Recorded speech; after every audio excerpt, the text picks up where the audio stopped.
Today, we are going to have a very honest, perhaps slightly difficult, but incredibly necessary conversation about friendship. We all crave connection. It is part of our human design to want a tribe, a support system, and people who truly see us and value us.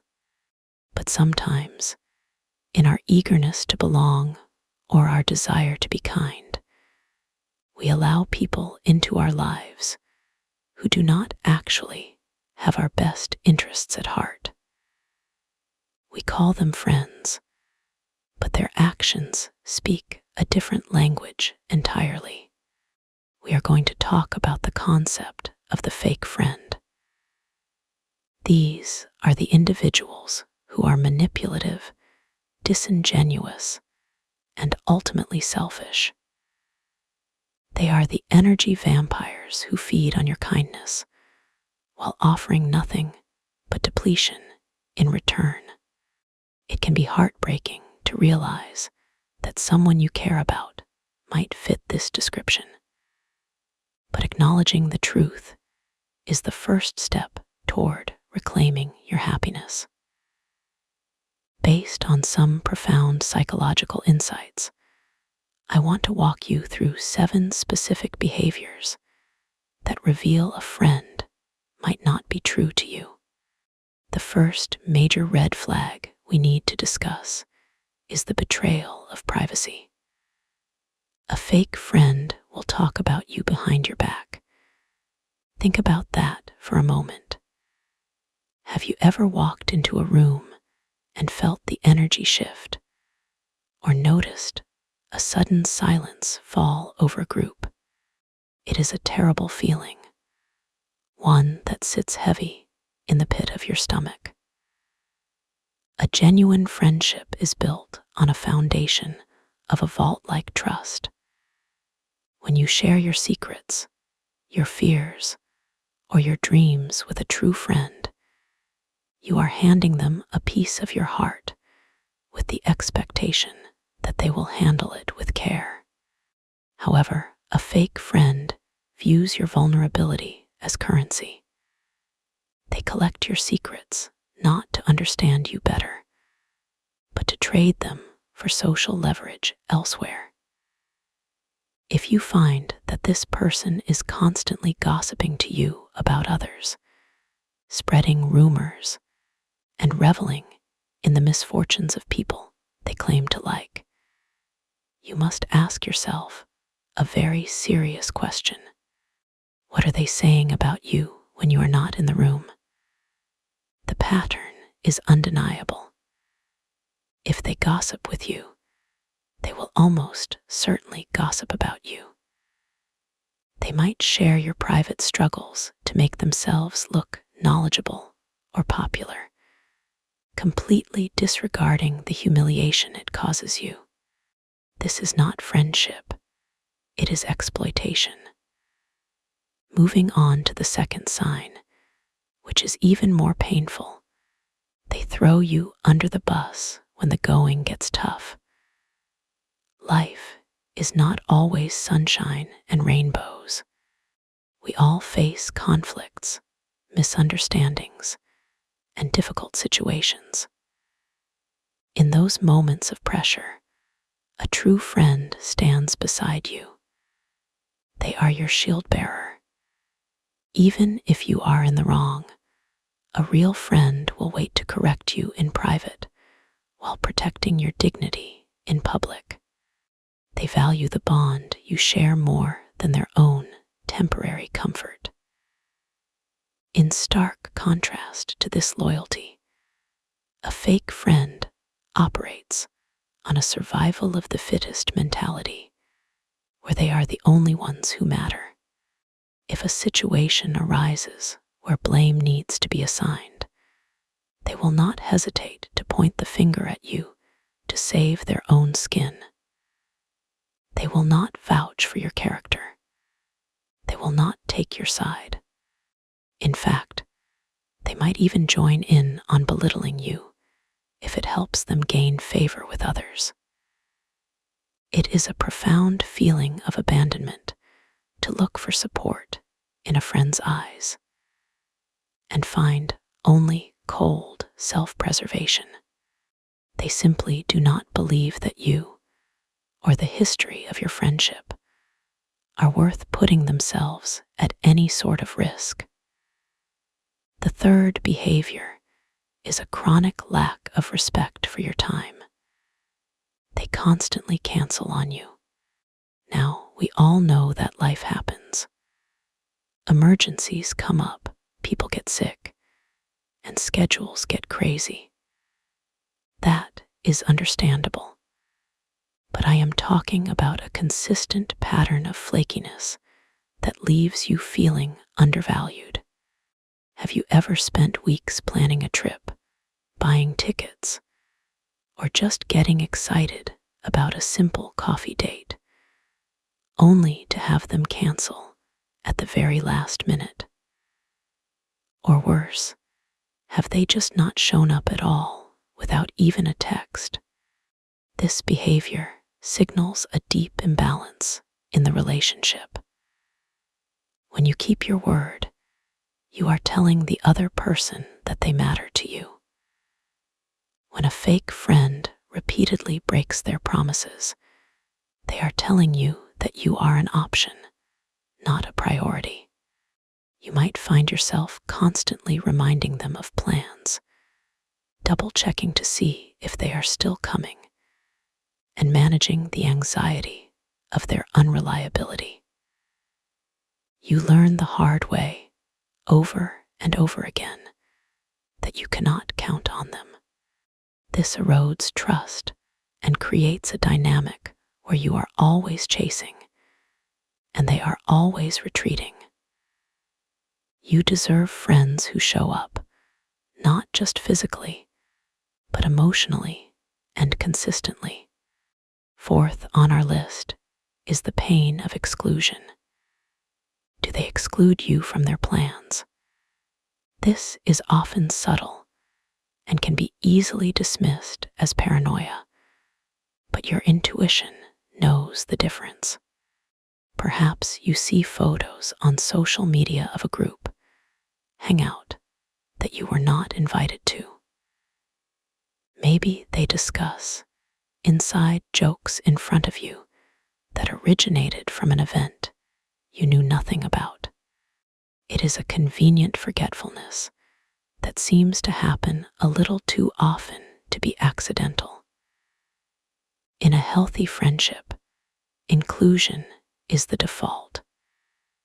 Your friends want you around because your presence brings them joy.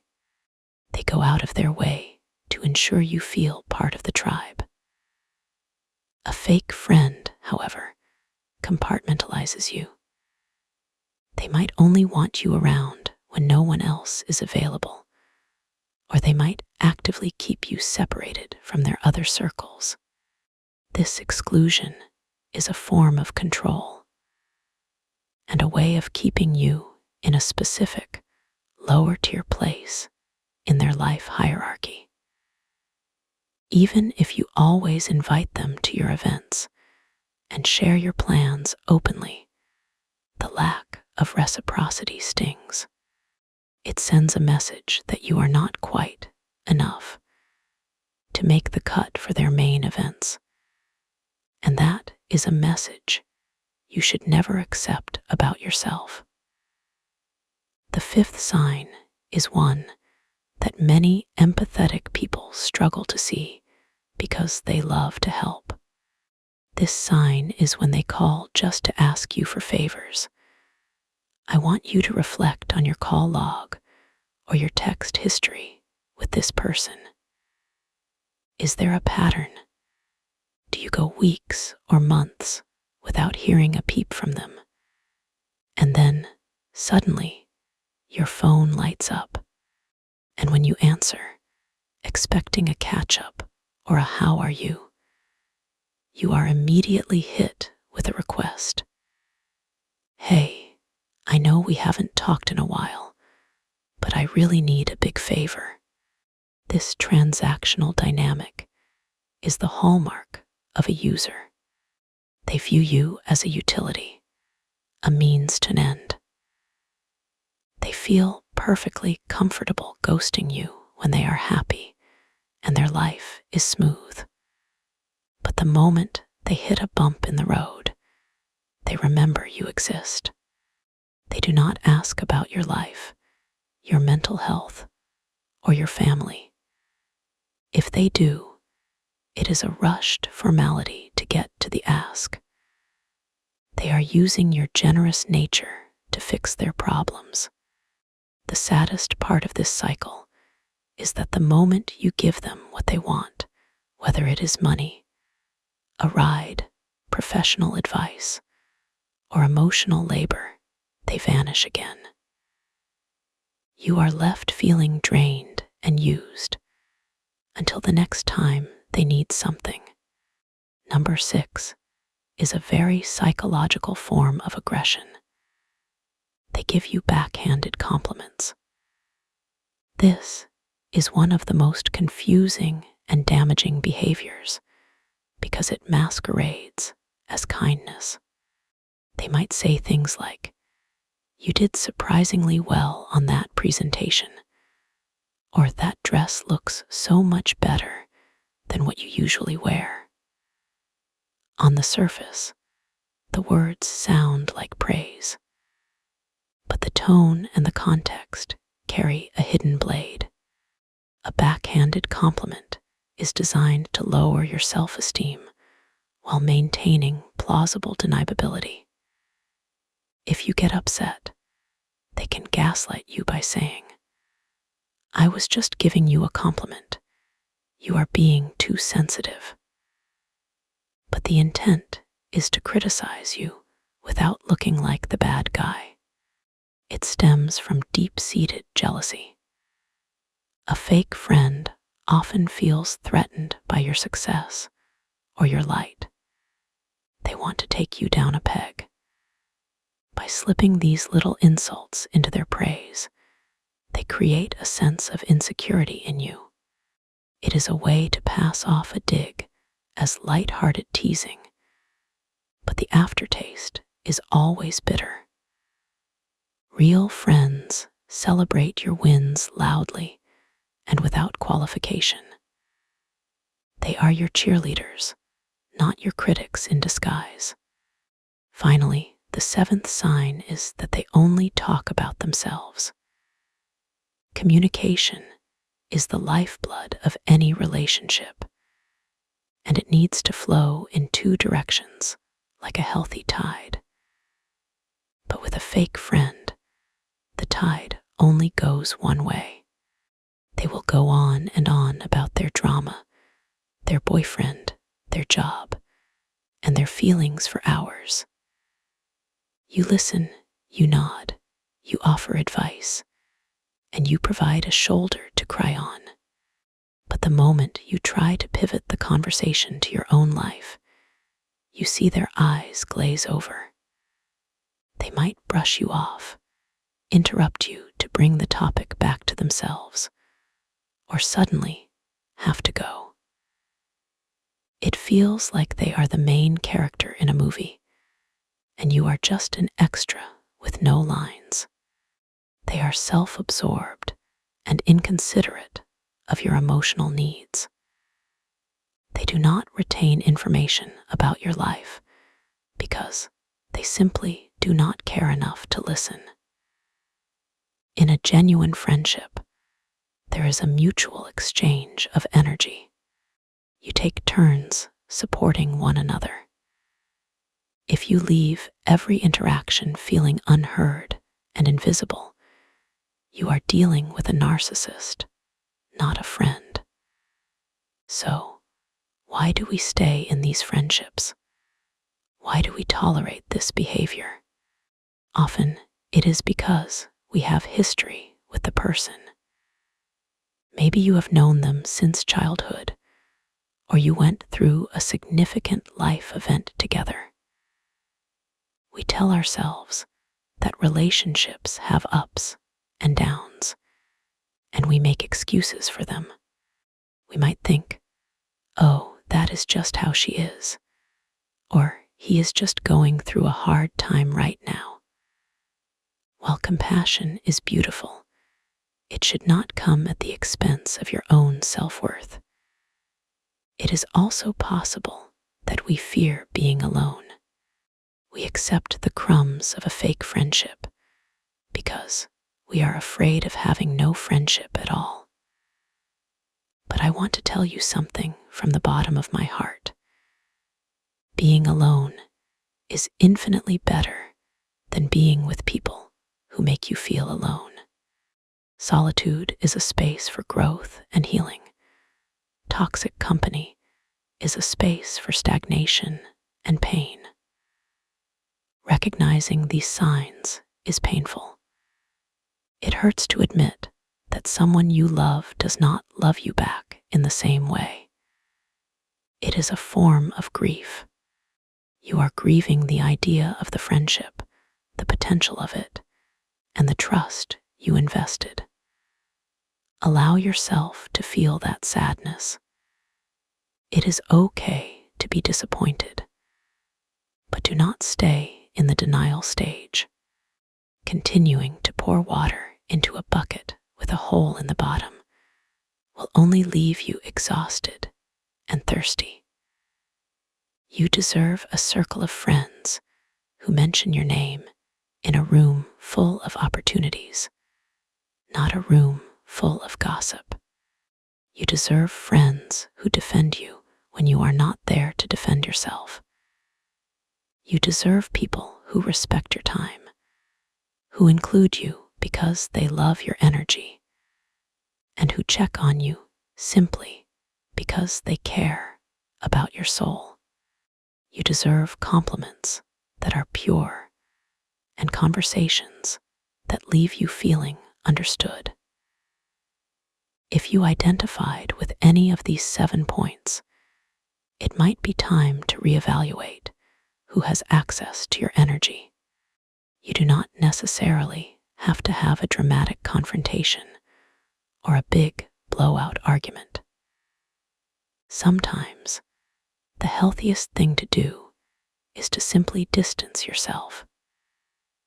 You can slowly withdraw your energy, stop initiating plans, and stop offering your resources to those who abuse them.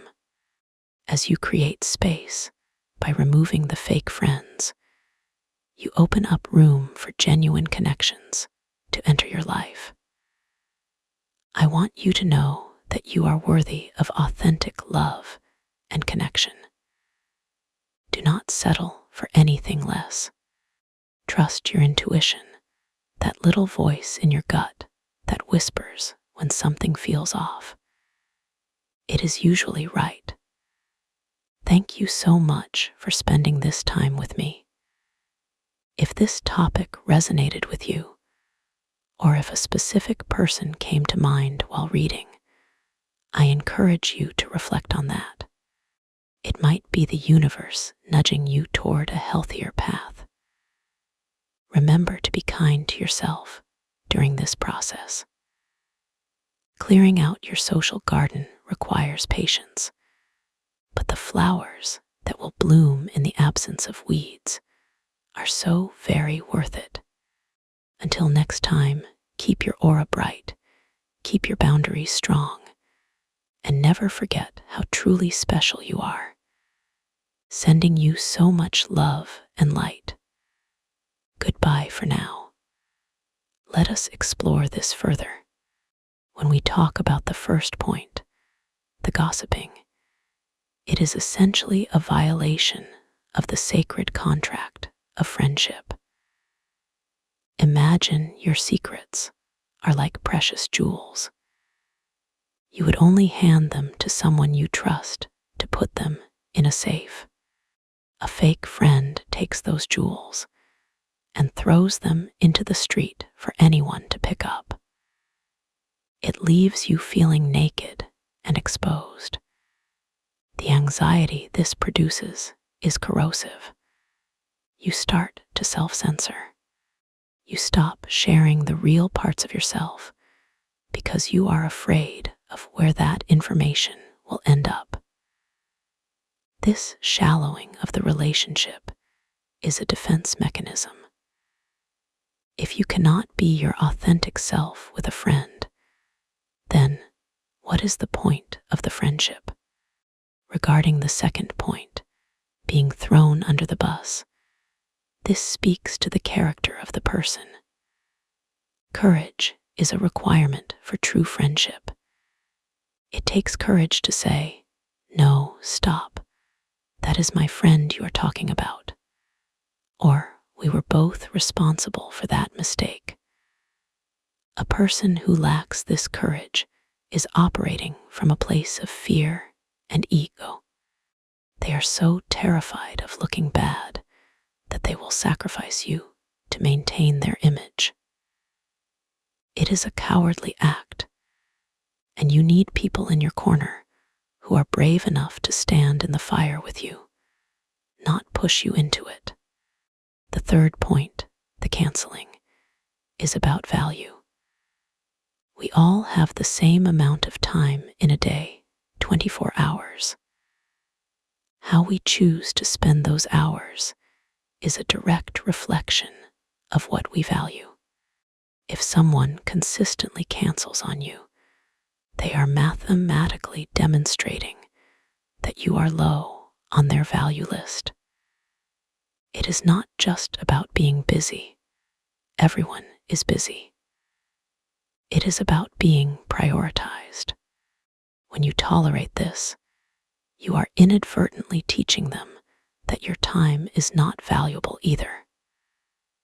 By setting a boundary and saying, "I understand you are busy, but I need friends who can commit to plans," you are reclaiming your self-respect. Exclusion, the fourth point, taps into a primal fear. As humans, we are wired to be part of a pack. Being left out triggers ancient alarm bells in our brain. Fake friends exploit this. They might use exclusion as a punishment if you have not done what they wanted, or as a power play to show they are the leader of the group. It is a cruel game. A true friend understands that the circle is better when it is complete, and that means having you there. They would feel a void in your absence, not a sense of relief or indifference. The fifth point, the favor asker, is particularly draining for empaths. You want to be a good person. You want to help. They know this. They have weaponized your kindness against you. They know that if they call with a sob story, you will answer. But notice the pattern. Do they ever just call to share a funny joke? Do they ever send a text just to say, "Thinking of you"? If the communication is 100% driven by their needs, you are an employee, not a friend. You are working for their happiness while yours is being ignored. Backhanded compliments, the sixth point, are like little drops of poison. Over time, they make you sick. You might start to doubt your own perception. Did she mean that? Am I being crazy? This doubt is exactly what they want. It keeps you off balance. If you are unsure of your worth, you are less likely to outshine them. It is a strategy of suppression. Real friends want you to shine. They know that your light does not dim theirs. It makes the whole room brighter. They are secure enough in themselves to give you genuine, unqualified praise. And finally, the self-absorbed friend. This is the loneliness of being with someone. You are physically together, but emotionally, you are miles apart. You are acting as a therapist, an audience, and a fan, but never an equal. It is exhausting to carry the emotional weight of two people while your own load is ignored. You deserve to be heard. Your stories, your pain, and your joys are just as valid and interesting as theirs. Do not let anyone make you feel like a supporting character in your own life. Taking action on these realizations is the brave next step. It might mean having a conversation where you express your needs. I feel hurt when you cancel on me. Or, I would love for us to talk about what is going on with me for a bit. Watch their reaction. A true friend will apologize and try to do better. A fake friend will get defensive, call you needy, or dismiss your feelings. Their reaction will tell you everything you need to know. If you decide to walk away, do so with your head held high. You are not losing a friend. You are losing a drain on your energy. You are making a conscious choice to curate a life filled with positivity, mutual respect, and genuine love. It is a cleaning of the house. It might feel empty for a moment, but that emptiness is just space waiting to be filled with the right people. Thank you again for listening. Please take care of your beautiful hearts. You are valuable, you are important, and you are worthy of the very best kind of friendship. One that is honest, loyal, consistent, inclusive, generous, kind, and attentive. Do not settle. Go out there and find your tribe. They are looking for you too. Goodbye.